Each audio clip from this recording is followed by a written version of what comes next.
លោកអ្នកកំពុងស្វែងរករថយន្តដែលជិះបានសមាជិកច្រើនហើយតម្លៃត្រឹម$30,000ជាងមែនអត់នៅខាងក្រោយខ្ញុំនេះគឺជា Chevrolet Captiva ស៊េរីឆ្នាំ2025គឺជាប្រភេទឡាន7កៅអីហើយនេះខ្ញុំនឹងប្រាប់អ្នកនរគ្នាថាហេតុអីទើបយើងគួរតែសម្រេចចិត្តទិញ Chevrolet Captiva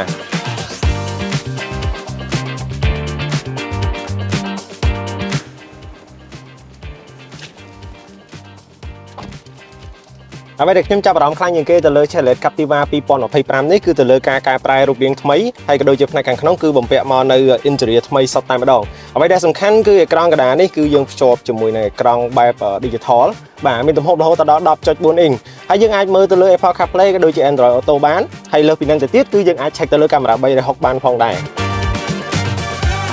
ក៏លេខទៅមើលផ្នែកខាងលើវិញគឺយើងមានបំពាក់មកនៅជាមួយនឹងដំបូលបើក2ជាន់ដែលគេហៅថា Panoramic Sunroof ហើយសំខាន់ហ្នឹងគឺលាតសន្ធឹងបានពីមុខដល់ក្រោយតែម្ដងអញ្ចឹងគឺវាអារម្មណ៍ស្រស់ស្រាយខ្លាំងមែនទែនហើយបើក៏លេខទៅមើលកៅអីជួរទី2ទី3វិញគឺមានភាពទលាខ្លាំងមែនទែនអង្គុយគឺអត់មានទើសជើងទេសំខាន់គឺអាចបត់បានច្រើនរបៀបសូម្បីតែចង់ដៃវ៉ាន់ឬក៏ចង់កេងលេងក៏បានដែរ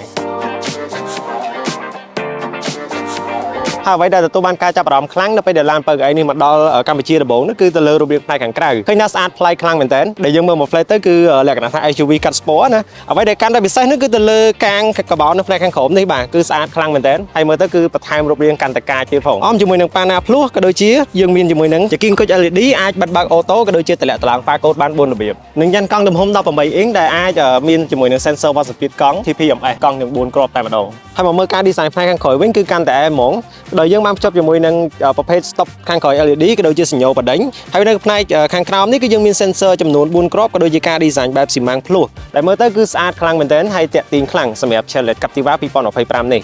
ចឹងបងប្អូនយល់យ៉ាងណាដែរចំពោះ SUV របស់សហរដ្ឋអាមេរិកមួយនេះបើសិនជាចាប់អារម្មណ៍អាចអញ្ជើញមកមើលផ្ទាល់នៅទីតាំងក្រុមហ៊ុនបានឬអាចសាកសួរព័ត៌មានលម្អិតបាន